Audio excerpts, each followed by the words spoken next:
Namaste. What should have been a routine public event has now triggered demands of apologies and threats of action from political leaders.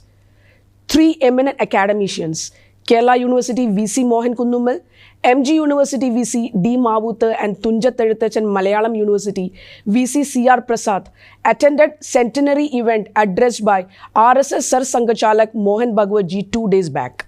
Interestingly, this issue did not generate much controversy in the beginning. The political storm gained momentum after the opposition leader Pinarayi Vijayan claimed that the RSS was tightening its grip on higher education in Kerala. The irony of this allegation is unmistakable.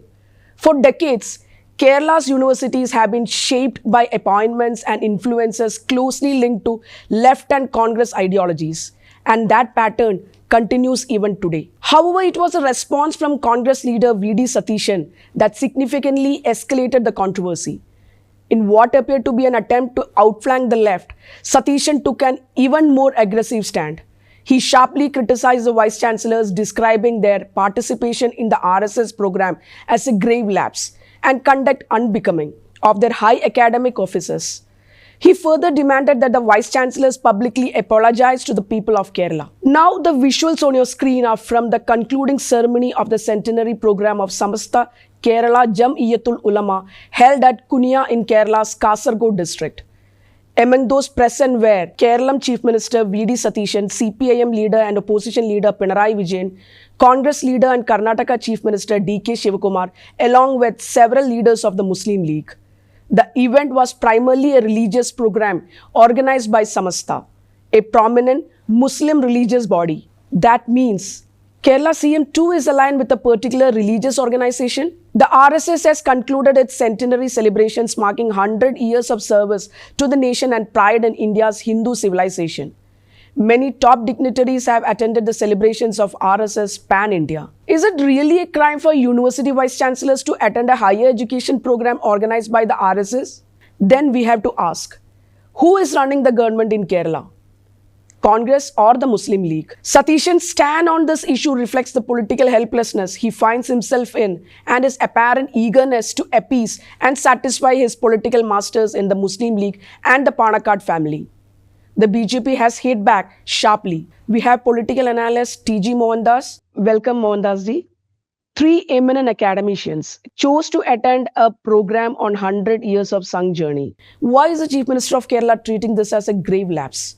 Why is he asking for a public apology from the three VCs when no such demands are made when academics attend events organized by left or other parties? See, Chief Minister is not opposing anything.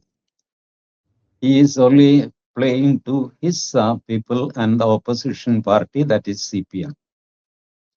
No one from any community has raised any objection. It was the CPM which raised the objection. And the Chief Minister waited for 2 days, but then he had to show something that he is against RSS. So he put a Facebook post, just 2 paragraphs, saying that it was inappropriate for the Vice-Chancellor to attend the program and they must apologize. That is all what has happened. Vice-Chancellors didn't respond. They have not apologized either. This is not the first time. See, it's all politics, you know. Even when Pinarayi Vijayan, CPM was in power, these Vice-Chancellors have attended such meetings. There was no controversy at that time. This time what happened was CPM didn't have any issue to beat the Congress with. So they picked up this issue and they created a issue. And in fact, for 48 hours, CM kept quiet. And then under pressure, he made 2 paragraphs in the Facebook. That is all. बाकी कुछ नहीं हुआ और कुछ होने वाला भी नहीं. You know, Anjali, in 1948, the then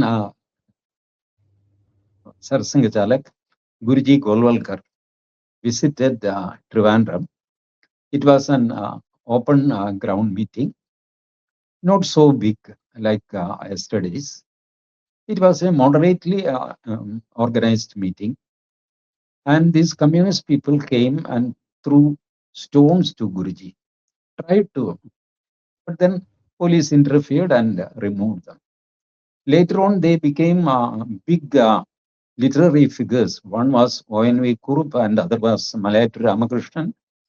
So now what happens is there is no such resistance to RSS in Trivandrum, not even in the whole Kerala. Everybody is welcome. Abhi to Sarsang Jalaka program is conducted in a big auditorium with lot of people, cream of the society, invited audience. No, it was not a public program. Guruji's was a public program for Swayam Sevaks. But others are, they can see it was in open ground.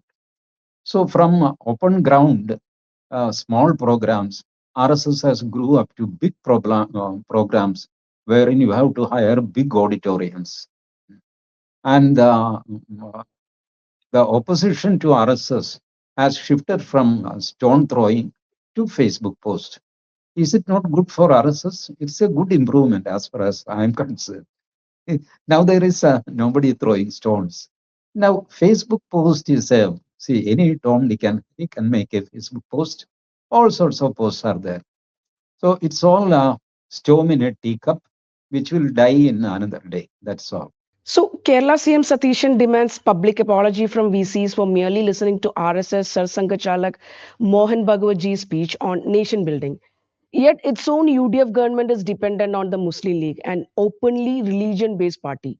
Why is alliance with one religious political outfit acceptable, but academics attending a cultural national program unbecoming? Lakshmi, please note that Muslim League has not raised any voice against RSS. They have not commented at all on this issue. Now, if some TV channels persistently ask them, they may say something, but they are not, they know what is the politics behind. LDF didn't have an issue to beat Satheesan with. So they found an issue they are beating. That is all.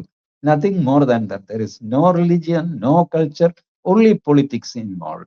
So you're saying that there is no influence from Muslim League or any other Islamist radical party? Radical groups may be worried, but they will not make any public statements. They will work silently behind the curtains. That is how things move. But radical Islam, whether Sarsangajalak visits or not, whether Vice-Chancellor goes or not, radical Islam will be against RSS for obvious reasons. Their working style is different. They are silently working. Their increasing grip is there in Kerala. But when Pinarayi Vijayan was the chief minister, there are a lot of vice chancellors who declared their allegiance to RSS. Someone who has not declared allegiance to RSS.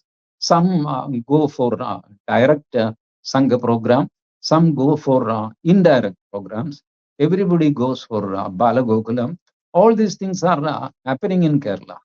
This, as if some major development has taken place, CPM, using their clout in the channels and media, they started shouting, saying that it is as if it is first time happening. It is not. The only thing, the V.D. Satheesan government came few days back. So they need something to object to him, something to put him in defensive. They found this issue and they made halagulla about that. And V.D. Satheesan was a bit defensive. So he made a Facebook post. Now tell me, what is that V.D. Satheesan can do with the Vice Chancellors? Can he transfer them on this issue? Can he ask for explanation? RSS is not a banned organization. It is a legitimate organization in the society. There are so many organizations, and vice chancellors are attending several functions. So chief minister cannot prevent them. Even governor cannot prevent them. It is their basic fundamental right under Article 19 of the Constitution. Mohandas, do you think Satheesan is making these remarks out of fear of his major ally, Muslim League? And is he making these appeasement to publicly demonstrate Muslim appeasement? Not even that.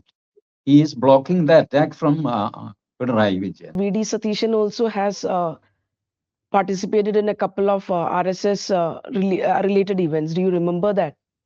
Yes, I remember. It was in 2006.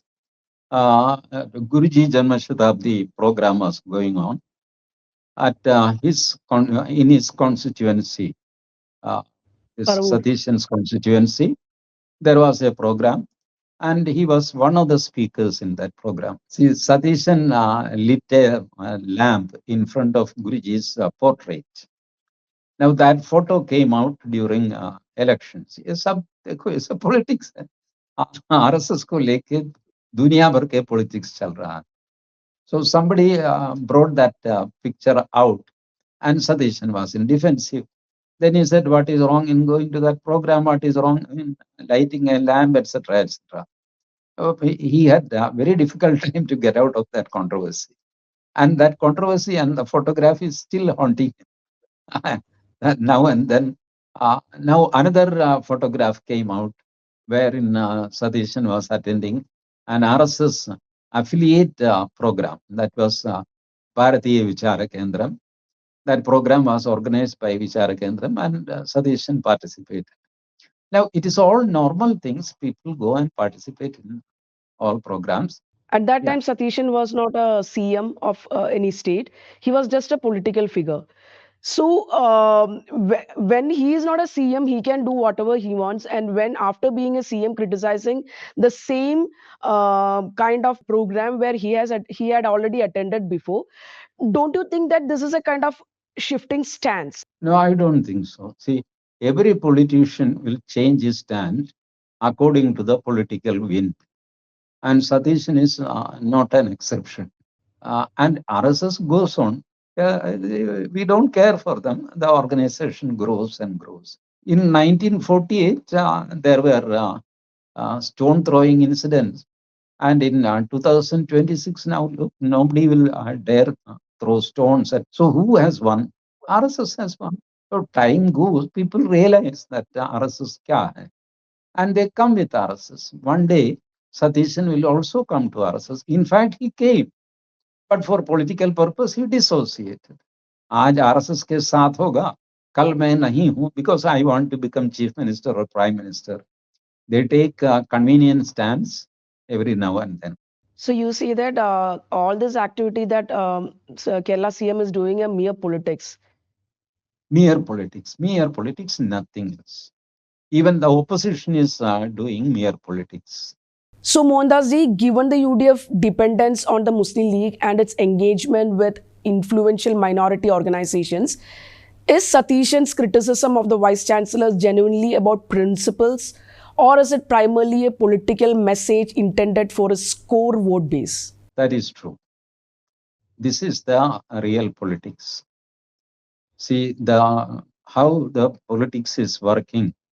So when a politician hits RSS, he is getting votes from the other side, Muslim and Christian. This is how politics works. That is why people out from blue, they just attack RSS. Now this game is slowly getting exposed. Nowadays, Christians realize that this is a game. We should not play with that. Muslims are also slowly, they are also getting enlightened about this fact that attacking RSS doesn't mean anything. Look at Satheesan. It is true that he came to power with the help of Muslim League and other radical Muslim elements. So Satheesan is duty bound to give them some favors. So it is his political weakness that he has to surrender to few claims of Muslim groups.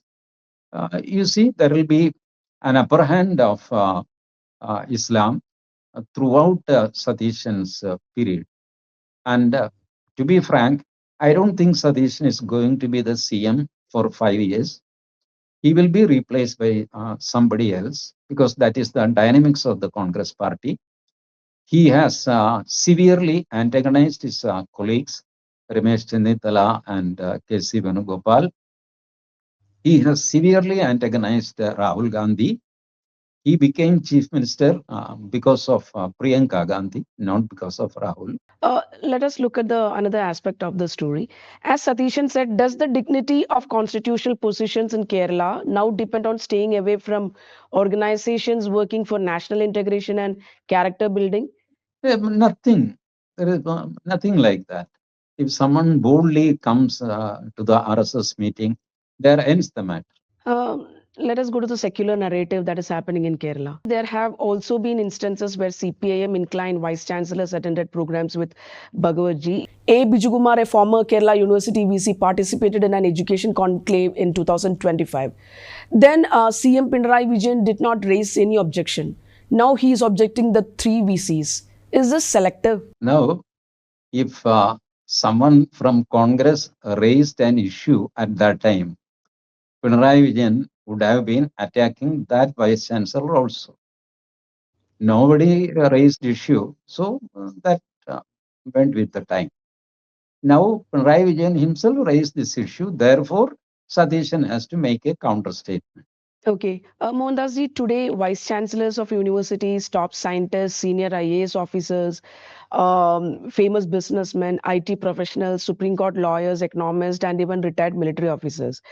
Highly educated, accomplished people are increasingly engaging with the RSS. My question is, what exactly explains this growing attraction? See, this is not a new phenomenon. These people were with RSS at least for the past 40 years in my memory. In my childhood, in maybe 50s, 60s, at that time only newspapers are there. And newspaper, the penetration was very less. So people thought that RSS is a small organization. In fact, it was small, but it started going not for the last 5 years or 10 years. It was growing and growing and growing. So all these people were with the RSS. It's not a new phenomenon. Why I'm telling you this, that people have a tendency to explain away the success of RSS, showing BJP. देखो BJP power में आ गया इसलिए RSS में लोग घुस जाते हैं, ऐसा नहीं. आते होंगे कुछ लोग, someone may be coming, but other people, because of the media and the news getting spreading, people get more and more clear picture about RSS, and people they are associating. And RSS generally they don't publicize their activity. Working of RSS, the ideas of RSS spreads very fast nowadays because of a new technology and social media. तो आपको दिखता है कि बड़ा कुछ हो गया है, लेकिन बड़ा हो रहा था. Overnight, these things don't happen. This particular incident doesn't carry any importance. Only thing, it has helped to reach Mohanji's speech to more people. Media was not allowed. People are confused after VD Satheesan demanded that the vice chancellors apologize for attending the RSS event. Many also believe that his strong remarks could lead to action against them. But what is the actual legal position? Does the government have real authority to act against the VCs? No, see, government cannot do anything against vice chancellors. Only chancellor, the governor can take action against vice chancellors. That too, not on this type of things. Governor can go to any meeting. There is nothing, no rule preventing, no law preventing. I think Kannur Vice Chancellor Ravindran, he went for a rally of CPM or CIT. I don't. That was a bit too much. Governor should not enter into politics. But okay, he did that, but nothing happened. So legally, nothing can be done to the vice chancellors. How will you expose the so called secularism of the Muslim League led Congress Front UDF and the CPIM led LDF? It's all open secrets, known to everybody, but that may not reflect in the election result. It may take time, but one day it will reflect in the election result also. Now, you see, 40% Muslims are there in Assam. Who won there? 30% Muslims are there on an average in Bengal. Who won there? The presence of Muslims or the percentage of Muslims has become progressively irrelevant in elections. Now, people see the only prominence of RSS as BJP coming to power. That is the only yardstick. But it is not so. The society is being Hinduized. Even if BJP is out of power, society is becoming more and more pro-Hindu. Now, BJP coming to power is only one indicator. There are so many other things, other changes happening in the society. People at least started saying that I am a Swabhimani Hindu. Garv se kaho hum Hindu hai. Hindus started asking for their rights. They started assembling. They started organizing themselves. All these changes are taking place in Kerala also. See, BJP coming to power is only one of the factors. Social changes are there. Political changes may take some more time. The reality is that the vice-chancellors in many Kerala universities have long been perceived as having affiliations or ideological proximity to the left, the Congress and the Muslim League. This is hardly a secret in the state's academic and political circles. That political patronage and favoritism have, for decades, influenced opportunities and appointments within the higher education ecosystem. This often compels students and aspiring academics to align themselves with dominant political organizations in pursuit of career advancement. Yet, when these three academicians choose to participate in a program, not as representatives of their institutions, but in their personal capacity as citizens of Bharat, it suddenly becomes controversial. They did not attend a political party function. They exercised their free will as individuals living in this country. In fact, we wish that all vice-chancellors had attended Bhagwatji's program. Such interactions could have contributed fresh ideas, a broader vision, greater professionalism, and a stronger sense of purpose to the Bharatiya higher education system. Others missed it. It is indeed a pity that V.D. Satheesan appears unaware of the rich and inclusive history of the RSS. Mahatma Gandhi ji, Dr. Ambedkar ji, and Kailas Nath Kajju, who served as Honorable Minister in Pandit Nehru's cabinet and later as Chief Minister of Madhya Pradesh, are just a few of the many distinguished national luminaries who have graced RSS programs. Even in more recent times, former President and senior Congress leader late Pranab Mukherjee shared the dais with Bhagwatji in Nagpur in 2018. During that visit, he wrote in the Visitor's Book, describing RSS founder Dr. K.B. Hedgewarji as a great son of Mother India. Perhaps the question Kerala truly needs to ask is not why a handful of vice-chancellors attended an RSS program. The more important question is this: why are an increasing number of accomplished Indians from academia, science, bureaucracy, business, medicine, law, and the armed forces choosing to engage with the RSS today? Thank you so much.